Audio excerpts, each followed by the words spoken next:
The insurance claims kept piling up on my desk, each one a small tragedy reduced to paperwork and policy numbers.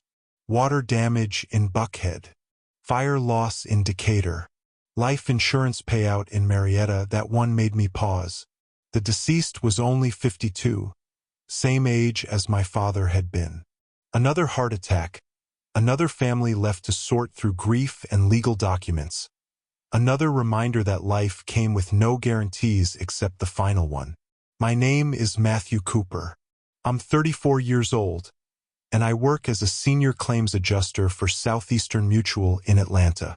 It's the kind of job that sounds boring at dinner parties but becomes unexpectedly profound when you realize you're dealing with people at their worst moments, trying to rebuild lives from whatever remains.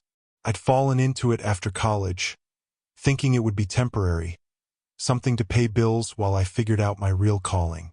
12 years later, I was still figuring, still adjusting claims, still coming home to an empty apartment that felt more like a way station than a life.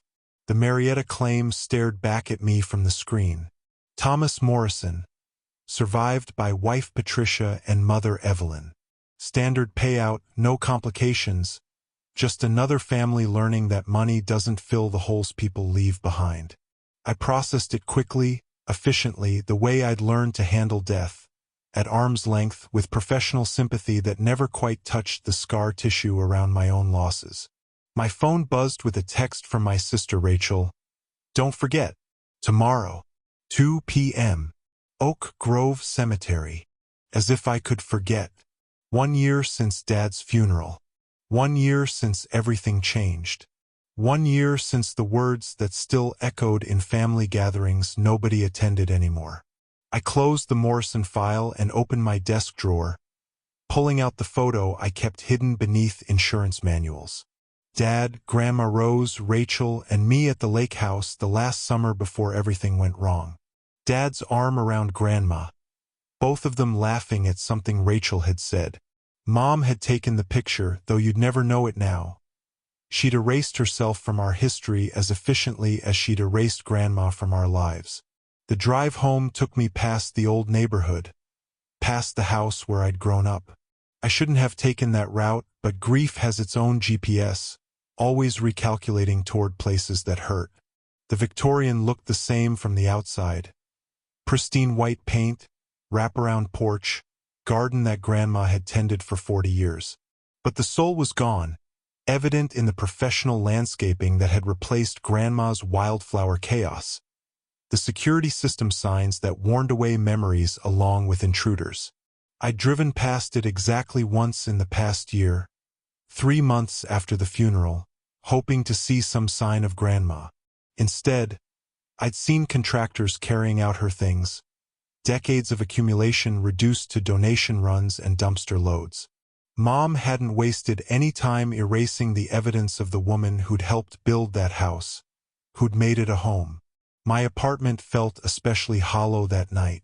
I heated up leftover Chinese food and sat at my kitchen table, laptop open to work I couldn't focus on. Instead, I found myself scrolling through old photos on my phone, the digital archaeology of a family that no longer existed. There was Dad at my college graduation, proud despite the accounting degree he'd quietly discouraged. Insurance is safe, I told him, parroting the career counselor's advice. That's what worries me, he'd replied. Safe rarely leads to happy. There was Grandma teaching Rachel to make pierogies, flour dusting both their faces like snow. Mom had complained about the mess, but Grandma had just laughed. Memories are messy, Patricia. That's how you know they're real.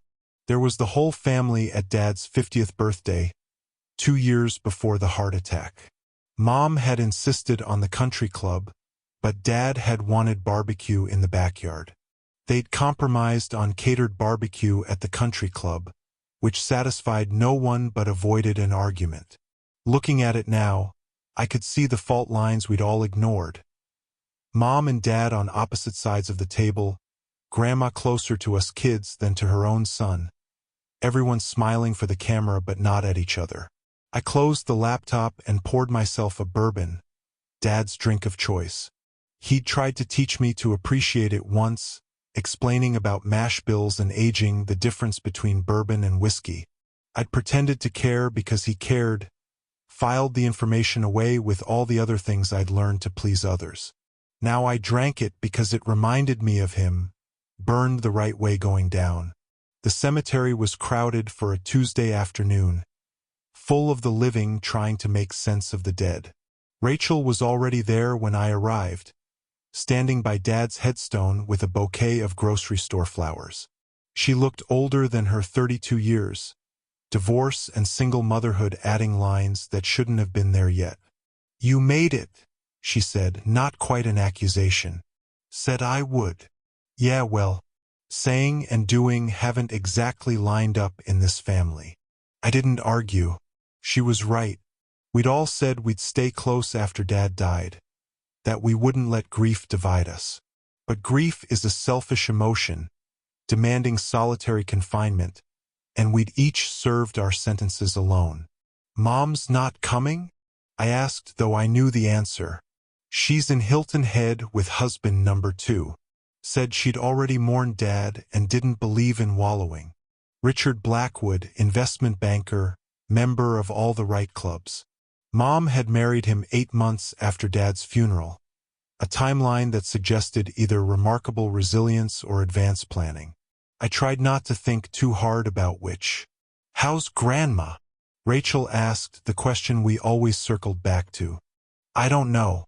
She won't return my calls. Mine either.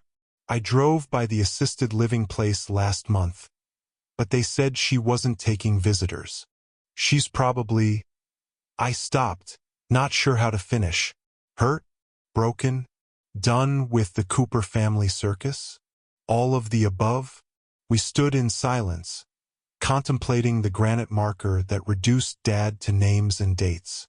Robert William Cooper, beloved husband and father. Nothing about being a son, though he'd been that longer than anything else. Nothing about the man who'd built treehouses and attended every school play, who'd worked 2 jobs to pay for college he'd never attended himself, who'd loved his mother with a fierce protectiveness that should have been enough.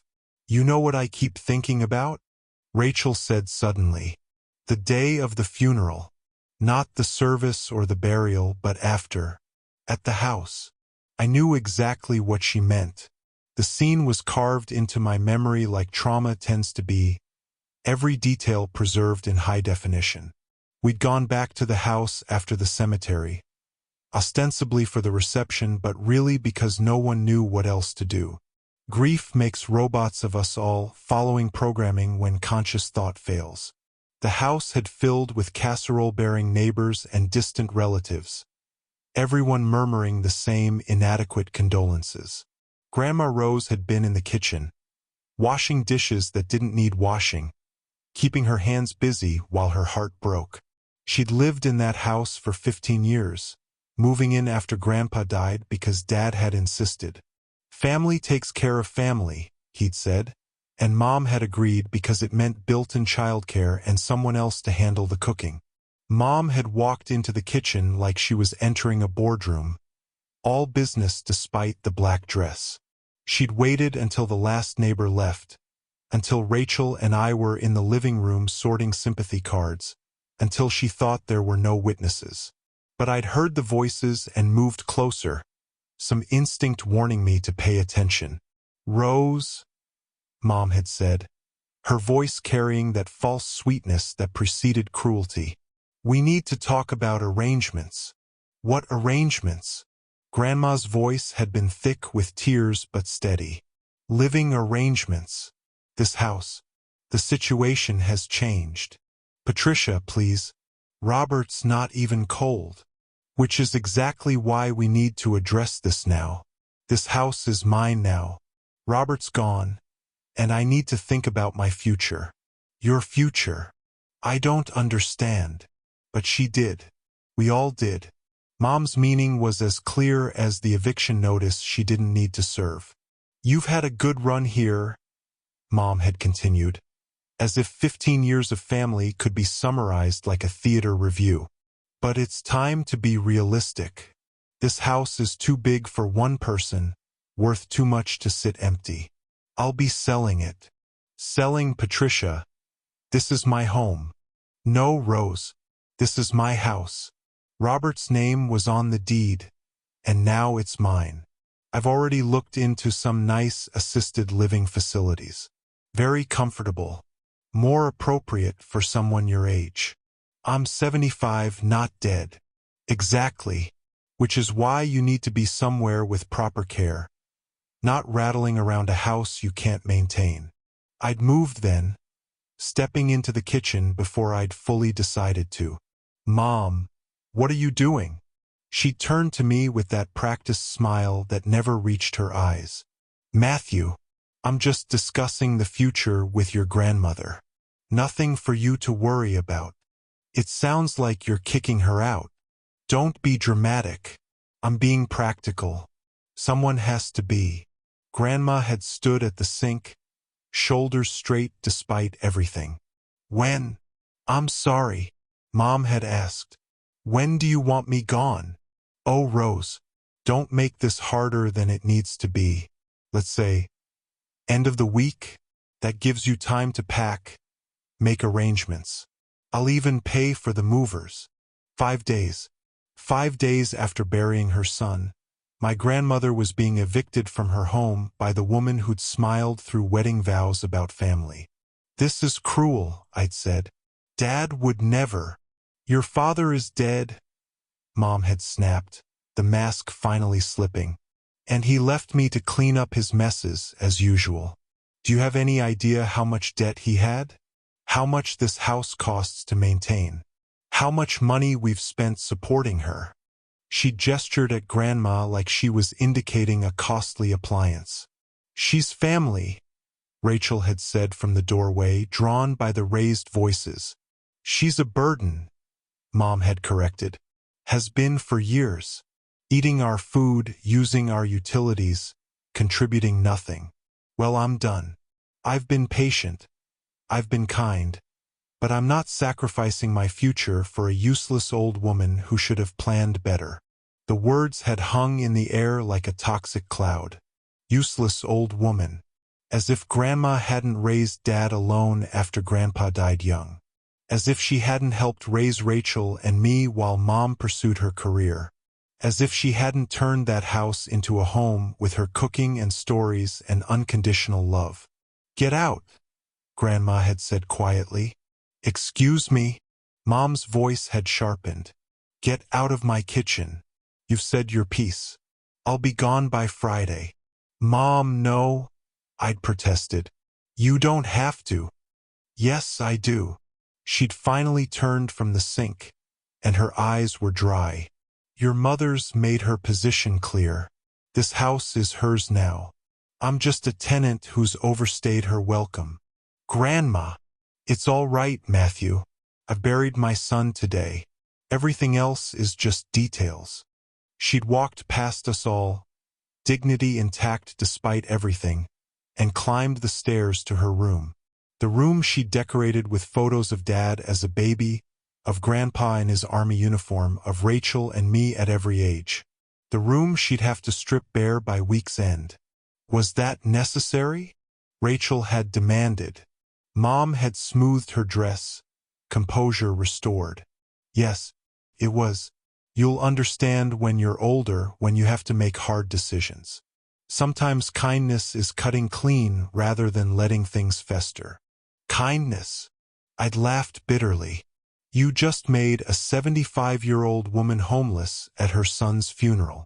I offered assisted living. That's hardly homeless. You offered to warehouse her somewhere she can die out of sight. Matthew Cooper, you watch your tone. This is my house. Dad's house, I'd corrected. Dad's house that Grandma helped make a home. That she maintained while you worked 60-hour weeks. That she filled with love while you filled it with acquisitions. Mom's face had flushed. How dare you? How dare you? Rachel had interrupted. How dare you stand in the kitchen where Grandma cooked thousands of meals for this family and call her useless? How dare you calculate her worth like she's a line item on a spreadsheet? Get out, Mom had said coldly. Both of you, come back when you're ready to be rational. We'd left, but not before I'd gone to Grandma's room. She'd been sitting on her bed, looking at a photo album. I'm going to fix this, I'd promised. No, sweet boy, you're going to let me handle my own life. I've been doing it longer than you've been alive. Where will you go? I'll figure it out. I always do.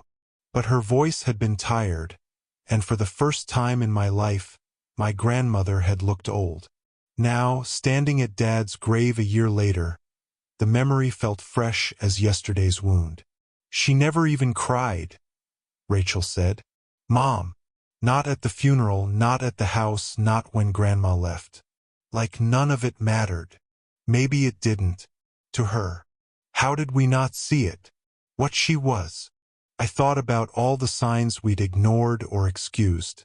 The way Mom had always referred to Grandma as Robert's mother, rather than by name. The separate Thanksgiving dinners when Mom would invite her colleagues instead of family. The eye rolls when Grandma told stories about the old country.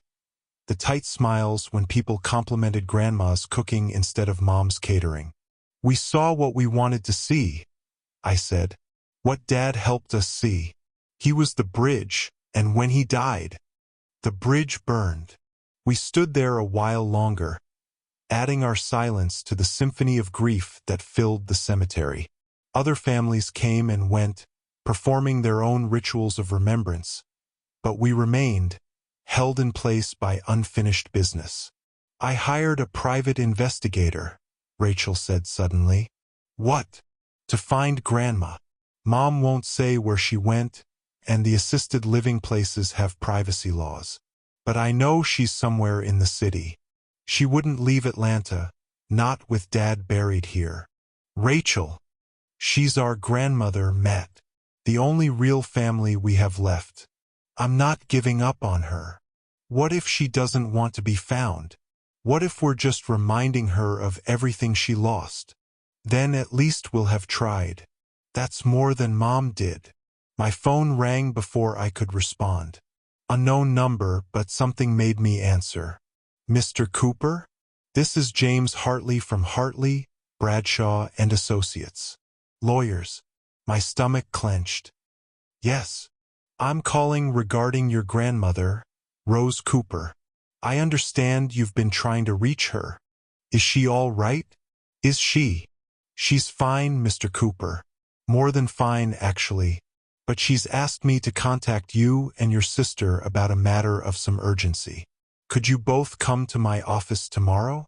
Say, 10 o'clock. I looked at Rachel, who was watching me with worried eyes. Can you tell me what this is about? I think it's best discussed in person. But Mr. Cooper, your grandmother wanted me to tell you she's been thinking of you, both of you, and that everything is about to make sense. He gave me the address, a downtown high-rise that housed the kind of law firms that billed more per hour than I made in a day. After he hung up, I stared at the phone like it might provide answers. What was that about?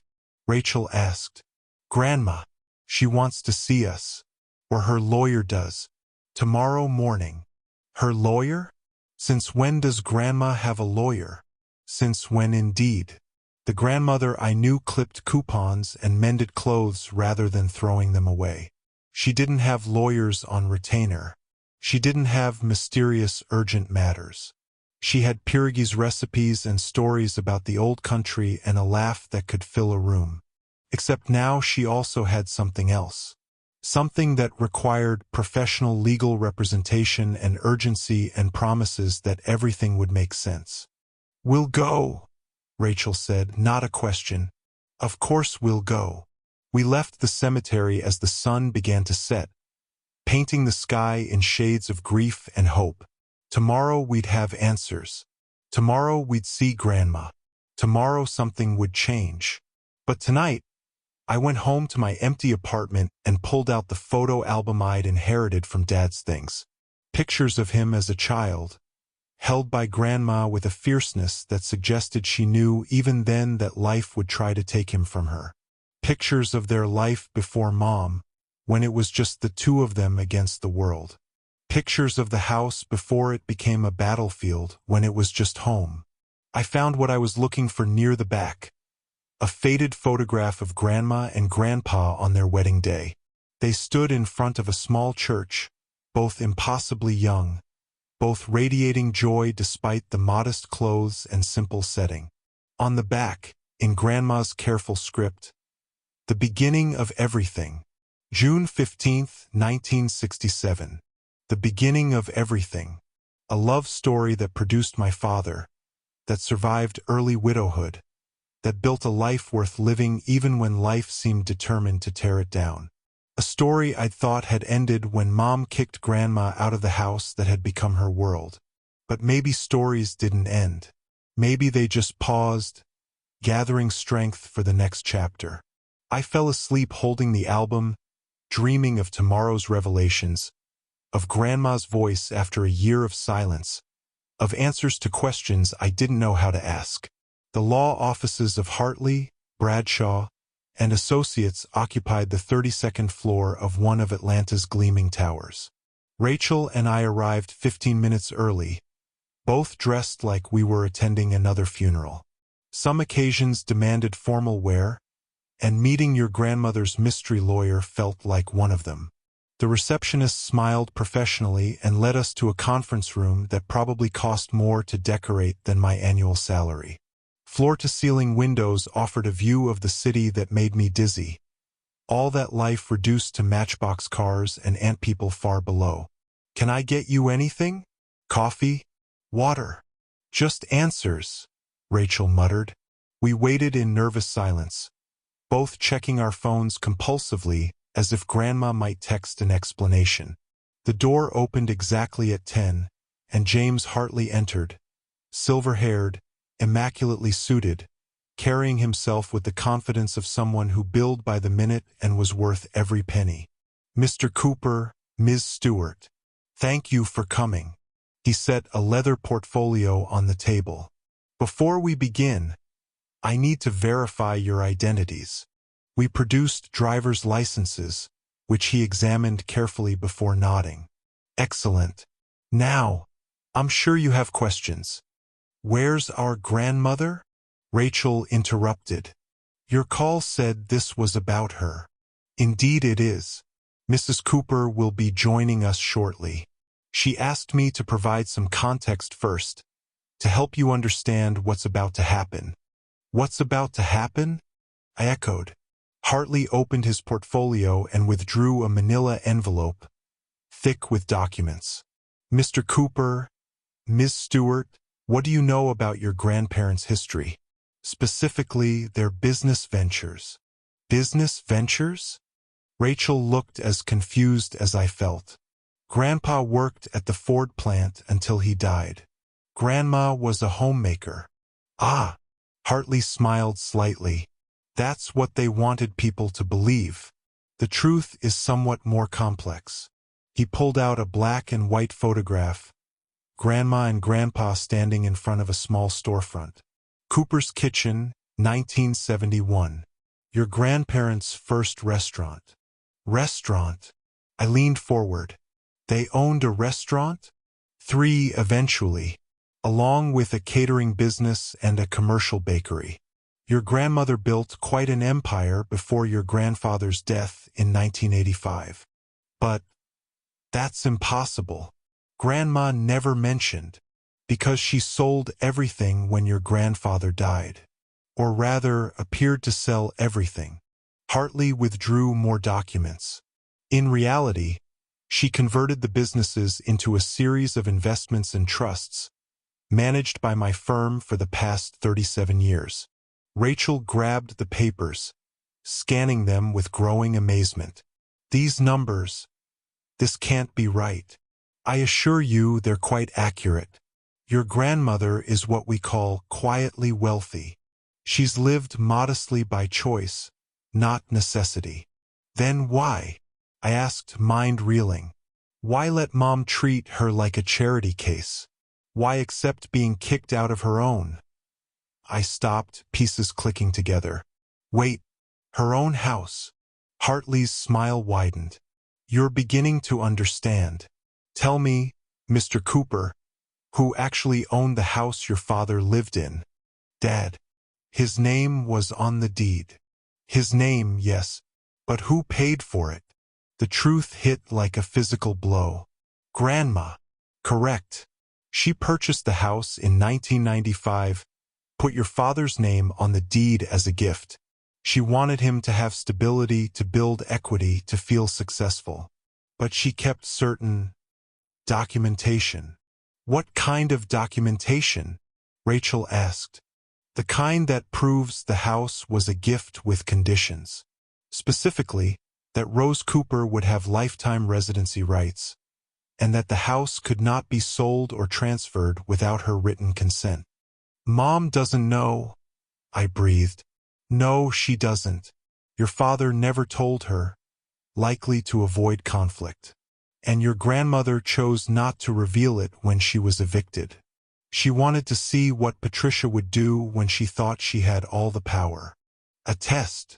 A revelation. Your grandmother has spent the past year documenting everything. The illegal eviction, the attempted sale of the house, the elder abuse.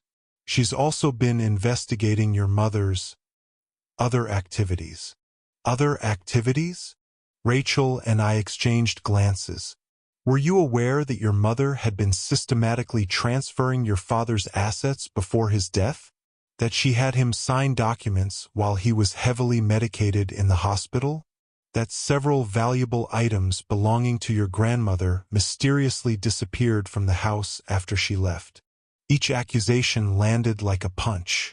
We'd known Mom was cold, calculating, but this suggested something darker. She stole from Grandma? Rachel's voice was small. Jewelry, mostly. Family heirlooms that Patricia assumed were costume pieces. They weren't. Hartley produced photographs. This ruby necklace? Purchased by your great-grandfather in 1945. Valued at approximately $60,000. These emerald earrings? Your great-grandmother's, worth even more. All pawned by your mother within weeks of Rose's departure.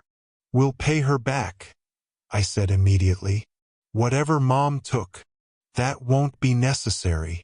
The conference room door opened, and there she was. Grandma Rose, but not as I'd ever seen her. Gone was the house dress and apron uniform I'd known all my life. She wore an elegant suit, her silver hair styled professionally rather than in her usual bun. She looked like what she apparently was, a successful businesswoman who'd been playing a very long game. "Hello, my loves," she said, and her voice was exactly the same. Warm, loving, with just a hint of the Polish accent she'd never quite lost. Rachel flew out of her chair, nearly knocking Grandma over with her hug. I followed, and for a moment we just held each other. A year of separation dissolving in tears and apologies and questions all tumbling together. "Shoo," Grandma soothed. "It's all right. I'm here. We're together. The rest is just details." Details? I pulled back to look at her. "Grandma, you let us think you were homeless, destitute. We've been worried sick. I know, sweet boy, and I'm sorry for that. But I needed to know who would stand by me when they thought I had nothing. Who valued me for me, not for what I could provide." "We failed," Rachel said miserably. "We let Mom drive you away. We didn't fight hard enough. You were grieving your father, and you did fight. I heard every word that day in the kitchen. But some battles aren't meant to be won in the moment. Some require patience, strategy, the long view." She settled into a chair, still every inch the grandmother who'd raised us despite the power suit. "James, continue please. They need to know everything." Hartley cleared his throat. "The short version is this. Patricia Cooper is about to have a very bad week. The house she's been trying to sell? She can't, your grandmother owns it. The money from your father's life insurance that she's been spending? There are questions about whether those documents were legally signed. The items she stole? We have proof of theft, and their value makes it a felony. But more importantly, Grandma added, she's about to learn what it feels like to lose everything you thought was yours. You're going to evict her? Rachel asked. Oh no, dear. I'm going to give her exactly what she gave me. 5 days' notice to vacate my house. The letter will be delivered today at exactly 2:47 p.m. 2:47? I asked. The same time she told me to leave 1 year ago. I'm nothing if not precise. But Grandma, I said carefully, she's remarried. Richard Blackwood. Ah yes, Richard. Grandma's smile turned sharp. Did you know Patricia was seeing him before your father died? That she'd been planning her next move while your father was still fighting for his life? The room went silent. Even Hartley looked uncomfortable. How do you know that? Rachel whispered. Because I may be old, but I'm not stupid. I saw the texts on her phone. The secret meetings. The plans they made for after. Grandma's voice hardened. Your mother didn't just abandon me, children. She abandoned your father long before his heart did. Does Richard know? About the house, the theft, any of it? He's about to, along with his partners at the investment firm who take a dim view of scandal. It's amazing how much people will distance themselves when legal troubles arise. I sank into my chair, overwhelmed. This is vindictive. Yes, Grandma agreed simply. It is. Does that disappoint you? I thought about it, really thought about it. About the woman who'd raised my father alone, who'd built businesses from nothing, who'd loved us unconditionally, who'd been thrown out like garbage by someone who'd smiled at family dinners and called her Mom to her face. No, I said finally. It doesn't. Good, because I'm not done. She turned to Hartley. Tell them about the rest. The rest. Rachel looked between them. There's more. Your grandmother has established a foundation in your father's name. It will provide housing assistance for elderly people facing eviction. The initial funding is $10 million. $10 million? I couldn't finish. The businesses did very well, Grandma said modestly. Compound interest is a wonderful thing when you have 37 years to let it work. But there's a condition, Hartley continued. The foundation needs directors. People who understand what it's like to watch family become strangers, who know the value of a true home. Your grandmother would like you both to run it. Us? Rachel shook her head. We don't know anything about running a foundation. You know about loss, Grandma corrected. About the fear of having nowhere to go. About the difference between a house and a home. That's all the expertise you need. The rest you can learn. What about you? I asked. Where will you live? In my house, of course, after Patricia vacates. Though I think I'll redecorate, too much beige for my taste now. And I'll need help. The garden's gone to hell under her care. We'll help, Rachel said immediately. We'll move in if you want. Both of us. Slow down, dear. You have your own life, your own home. But Sunday dinners? Those we can manage. Like we used to. Before. Before Mom ruined everything. I finished. Before we let her. There's a difference. We all made choices, some better than others. But the past is past. What matters is what we do now. A knock on the door interrupted us. Hartley's assistant entered, holding a phone. Mr. Hartley? Mrs. Blackwood's attorney is on line 1. He seems agitated. Grandma checked her watch. 2:52. 5 minutes for the shock to wear off. Right on schedule. She stood, smoothing her skirt. James, handle that, would you? Children, come. Let me show you something. She led us to another office, smaller but warmly decorated. The walls were covered with photos I'd never seen. Grandma and Grandpa at their restaurants, newspaper clippings about their business success, images of a life hidden from us. Why keep it secret? I asked. All of this, why not tell us? Because your grandfather and I came from nothing. We knew what money could do to families, how it could twist love into greed. We wanted your father to make his own way, to value work and family over wealth. And he did. He became a good man who married. She paused, choosing her words. Someone who valued the wrong things. You never liked her, Rachel said. It wasn't a question. I tried. For your father's sake, for yours, I tried. But Patricia saw me as competition from the start. Another woman in her territory, someone who knew her husband's secrets, who'd loved him longer. She tolerated me when it was convenient, when I was useful. The moment I wasn't, she showed her true colors. I finished. The trash took itself out, Grandma said with satisfaction. Now we rebuild. The house, the family, the connections we let wither. But this time we do it right. No secrets. No suffering in silence. No letting toxic people poison our well. What about Mom? Rachel asked. After she's evicted, after the legal troubles. What then? That's up to her. She can fight it and lose more. She can accept it and start over. She can reach out and apologize, though I doubt her pride will allow it. Whatever she chooses, it won't be our problem anymore. It's that simple? No, dear. Is that necessary? You can't save people who don't want saving.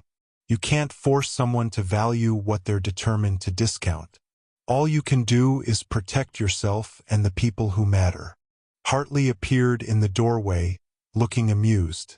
Patricia's lawyer is threatening to sue for intentional infliction of emotional distress. On what grounds? Grandma asked. Apparently, being served eviction papers on the anniversary of your son's funeral is calculatedly cruel. Interesting. And being evicted 5 days after burying your son? What's that called? A learning opportunity, Hartley said dryly. Shall I respond? Tell him we'll see them in court. All of it will come out, the affair, the theft, the elder abuse. Make sure he understands that. With pleasure. After he left, we sat in comfortable silence, processing the reversal of fortune that had just upended our understanding of everything. There's one more thing, Grandma said eventually. She pulled out a small wrapped package and handed it to me. From your father. He gave it to me the week before he died. Asked me to save it for the right moment. I unwrapped it carefully, revealing a leather journal. Inside the front cover, Dad's handwriting. For Matthew. Fill this with the life you choose, not the one chosen for you. Love, Dad. He knew. I asked, throat tight. About his heart? Yes. About Patricia? Some. Enough to want you both protected. There are letters for each of you in my house, hidden where Patricia never thought to look. He loved you so much. Never doubt that. We won't, Rachel promised. Not anymore. We talked for another hour, planning the foundation, discussing the house, imagining a future that suddenly seemed possible again. When we finally left, the city looked different from the 32nd floor, not smaller but more manageable. A place where people could lose everything and still rebuild, where family could mean choice rather than obligation, where grandmothers could be secret millionaires dispensing justice in sensible shoes. Want to drive by the house? Rachel asked as we waited for the elevator. Our house, I corrected. Grandma's house. Yes. We drove in companionable silence, both processing the morning's revelations. The Victorian looked exactly the same from the outside, but knowing it had always been Grandma's changed everything. This wasn't the site of our family's destruction. It was proof of Grandma's foresight, her quiet protection, Her refusal to let Patricia's cruelty be the end of the story. A moving truck sat in the driveway. Through the windows, we could see boxes being packed, furniture being wrapped. Patricia herself appeared on the porch, designer suit wrinkled, phone pressed to her ear, gesturing wildly as she talked. "Should we stop?" Rachel asked. "No. Let her have this moment of karma in private." "Is it wrong that I don't feel sorry for her?" "Feel sorry for the person she could have been," I said. "The mother who could have chosen love over money, family over status. That person deserves pity. This one, she's just facing consequences." We drove on, leaving Patricia to her packing and her panic. There would be time for confrontations later if needed. Time for her to rage about unfairness while missing the irony. Time for Richard to discover he'd married someone capable of stealing from the elderly. Time for truth to work its way through the lies like water through cracks. But today was for Grandma, for Rachel and me, for the family we were going to rebuild from the ashes of the one that had burned. That evening, I sat in my apartment with Dad's journal open before me. The first page waited, blank and full of possibility. I thought about what to write, how to begin this new chapter. Finally, I picked up the pen. Today I learned that inheritance isn't always about money, and wealth isn't always visible. That sometimes the best revenge is patient justice. That grandmothers can be warriors in cardigans, and that love, real love, plays the long game. Today, 1 year after we thought we'd lost everything, we discovered we'd only lost what wasn't worth keeping. Tomorrow we start rebuilding. But tonight, I'm calling Grandma to tell her I love her. Some things shouldn't wait for the right moment. Some things are the right moment. I closed the journal and picked up my phone. Grandma answered on the first ring, like she'd been waiting. "Hello, sweet boy," she said, and I could hear her smile. "Hi, Grandma. I just wanted to say thank you for everything, for waiting, for fighting, for showing us what family really means." "Family means showing up," she said simply. "Even when it takes a year, even when it requires lawyers, even when you have to burn down what was to build what should be." "I love you, Grandma." "I love you too, Matthew. Now get some rest. Tomorrow we have a foundation to build and a garden to restore. The roses are going to be beautiful this year. I can feel it." She was right, of course. Grandma usually was. The roses would be beautiful. The foundation would help people. The house would be a home again.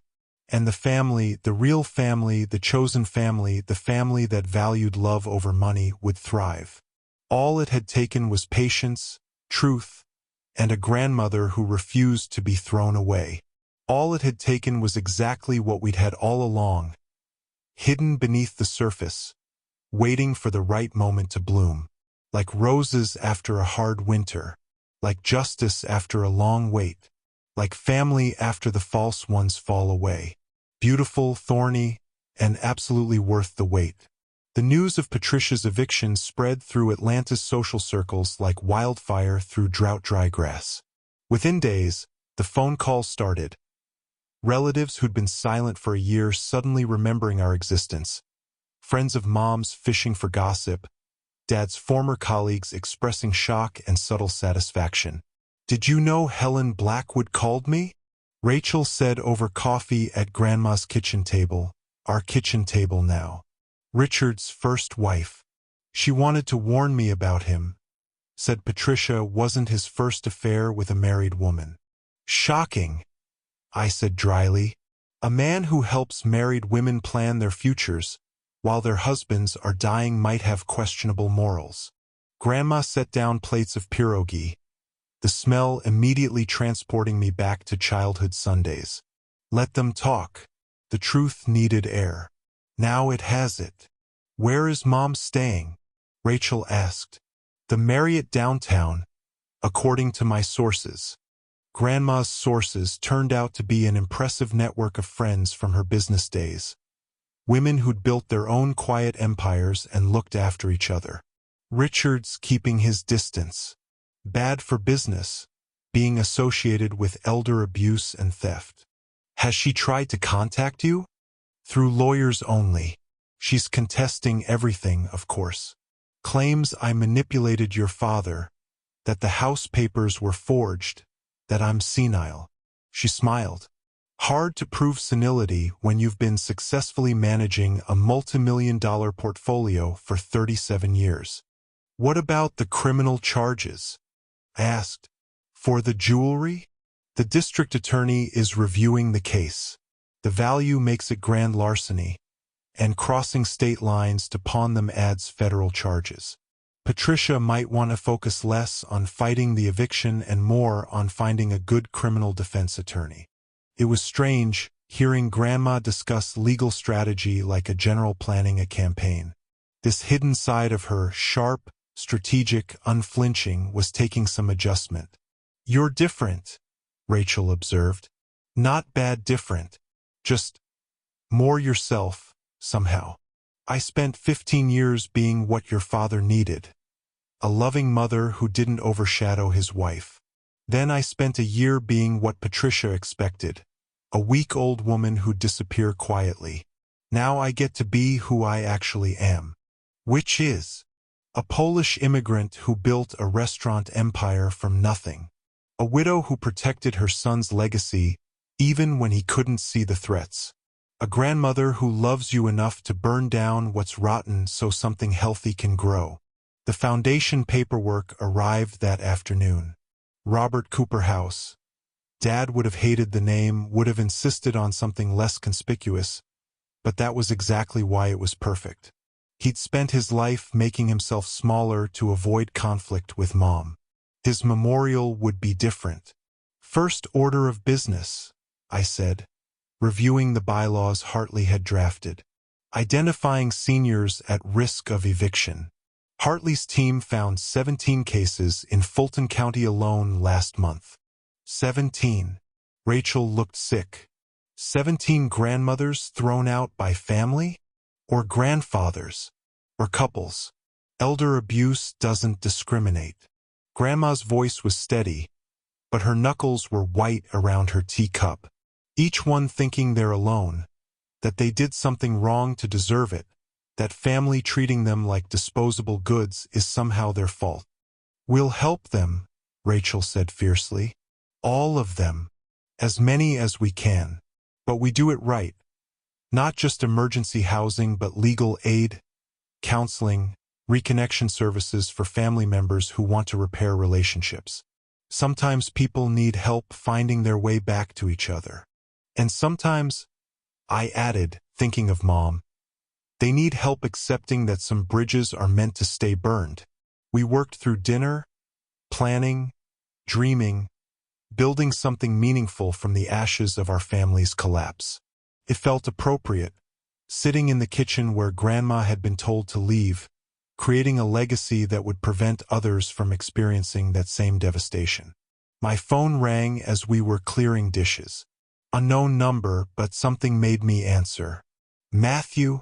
The voice was smaller than I'd ever heard it, stripped of its usual command. It's your mother. Rachel and Grandma both froze. I put the phone on speaker without asking. No more secrets in this family. Patricia, I said, not granting her the title she'd forfeited. I need help. Richards locked me out of our accounts.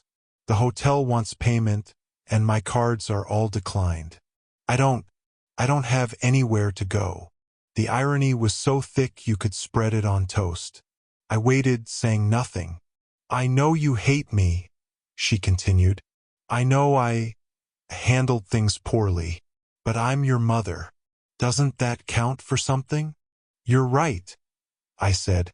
You are my mother, which is why I'm going to give you exactly the help you gave Grandma. There's a lovely assisted living facility on Ponce de Leon. Very comfortable. More appropriate for someone your age. Matthew, please. 5 days, Mom. You have 5 days to make arrangements. After that, you're on your own. just like Grandma was. You don't understand. I have nothing. Richard took everything. The accounts, the car, even my jewelry. The jewelry you stole from Grandma? That jewelry? Silence. Or did you mean the jewelry Richard gave you? Paid for with money he'll need for his own lawyer once his involvement in Dad's premature death comes to light. What are you talking about? But her voice wavered, telling us everything. Did you really think Grandma spent a year just crying? Rachel interjected. She investigated everything. Every text between you and Richard planning your future while Dad was dying. Every document you had Dad sign while he was drugged. Every penny you stole. It's all documented. I didn't. February 15th, Grandma said quietly. 2 days before Robert's heart attack. You increased his life insurance policy. Changed the beneficiary to yourself alone, removing the children. Interesting timing. That's not. February 20th. While Robert was in intensive care, you met Richard at the Four Seasons. You stayed 3 hours. The hotel has records. How dare you? February 25th. You had Robert sign a power of attorney while he was on morphine. The nurse noticed but assumed it was routine. It wasn't. Each date fell like a hammer blow. Mom's breathing grew ragged on the other end of the line. You planned it all, I said, understanding fully hitting. Dad's death was just convenient timing for plans already in motion. I loved your father. The protest was automatic but hollow. You loved his assets, Grandma corrected. His stability. His willingness to let you be yourself while demanding he shrink to accommodate you. But love? No. Love stays by the hospital bed. Love doesn't shop for replacement husbands while planning funerals. I want a lawyer, Mom said, falling back on her default setting. Good idea, I agreed. You'll need one. Criminal charges were filed this morning. Turns out the DA takes elder abuse seriously. Who knew? The line went dead. Patricia Cooper Blackwood had hung up on her children for the last time. You all right? Grandma asked gently. Yeah, I said, surprising myself by meaning it. She made her choices. Now she gets to live with them. Or not live with them in our case, Rachel added. God, how did Dad stand it?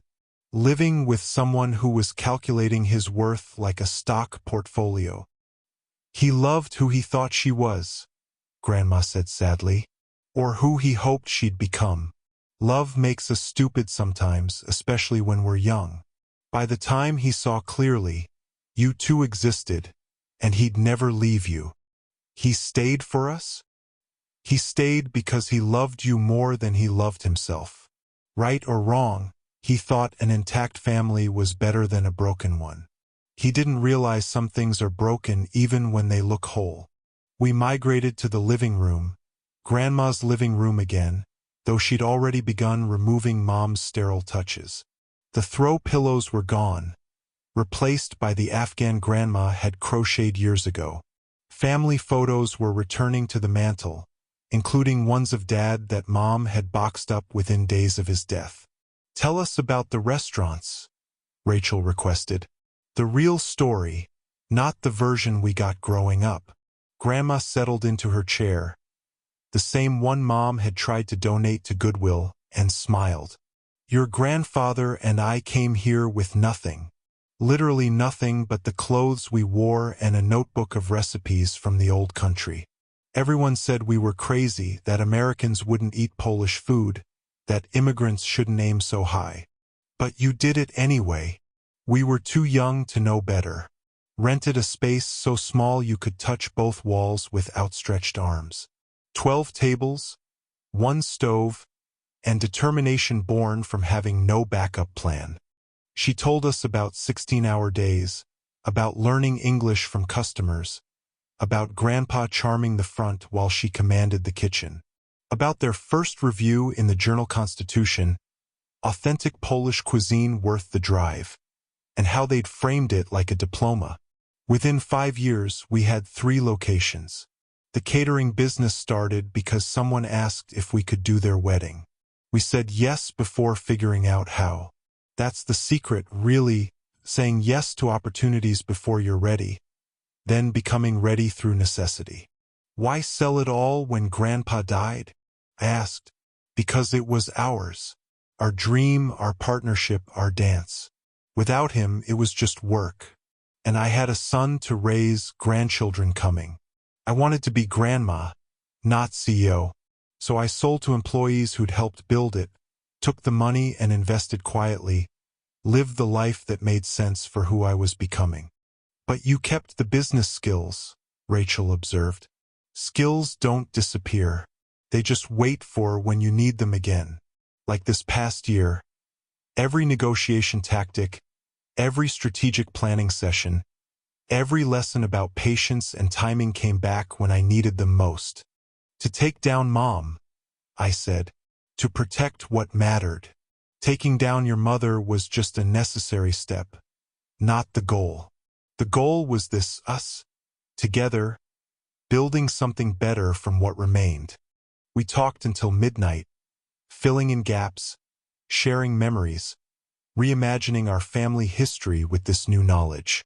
Dad emerged differently in this telling. Not the weak man who'd tolerated his wife's coldness, but the devoted son who'd tried to bridge 2 worlds. The loving father who'd sacrificed his own happiness for our stability. He'd be proud, Grandma said as we prepared to leave, of who you've become despite everything, of how you've chosen each other when it mattered.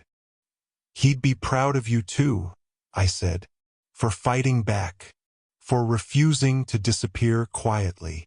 I'm not done fighting, she warned. This house needs work. The foundation needs building. Your mother's legal troubles need managing to protect you too from splash damage. And those 17 seniors facing eviction need help yesterday. We'll be here, Rachel promised. Every step. I know you will. That's the difference between real family and the performance of it. Real family shows up. I drove home through quiet streets, past the Marriott where Mom was learning what abandonment felt like, past the cemetery where Dad rested unaware of the revolution his death had sparked, past the law offices where justice was being methodically constructed. A year ago, I'd thought we'd lost everything. Our father, our family, our foundations. I'd been right about the first 2 but wrong about the third. Our foundation had been there all along, hidden beneath pretense and politeness, waiting for someone strong enough to expose it. That someone turned out to be a 76-year-old Polish immigrant in sensible shoes who'd loved us enough to play the long game. Tomorrow, the Robert Cooper House would officially incorporate. 17 seniors would get notices that help was available. Mom would get a visit from federal investigators. And Grandma would make pierogi in her own kitchen while planning the next phase of her campaign for justice. But tonight, I opened Dad's journal again and wrote, Lesson learned. Sometimes the meek don't inherit the earth. Sometimes they buy it quietly, wait for the right moment, and then reclaim it with interest. Sometimes grandmothers are secret warriors. Sometimes losing everything is the only way to find what's worth keeping. Sometimes the family that throws you away is doing you a favor, clearing space for the family you choose. And sometimes, if you're very lucky, that family includes a grandmother who loves you enough to burn down what's broken so you can rebuild it right. Thanks, Dad, for giving us Grandma. Thanks, Grandma, for giving us truth. The rest we'll figure out together. I closed the journal and prepared for tomorrow. There was work to do, justice to serve, family to rebuild. But for the first time in a year, it felt possible. More than possible, it felt inevitable. Because Rose Cooper had spent 76 years learning how to build things that last. And we were her greatest construction project. A family founded not on blood or obligation or the accident of birth, but on choice, respect, and the revolutionary idea that love shouldn't cost more than you can afford to pay. Patricia had been right about one thing. Grandma had contributed nothing to the household finances. She'd only contributed everything that actually mattered. And now, finally, she was getting the return on that investment. With interest, compound interest, accumulated over years of patience and planning. Exactly the way a successful businesswoman would expect. Exactly the way a loving grandmother would deserve. Exactly the way our story needed to end.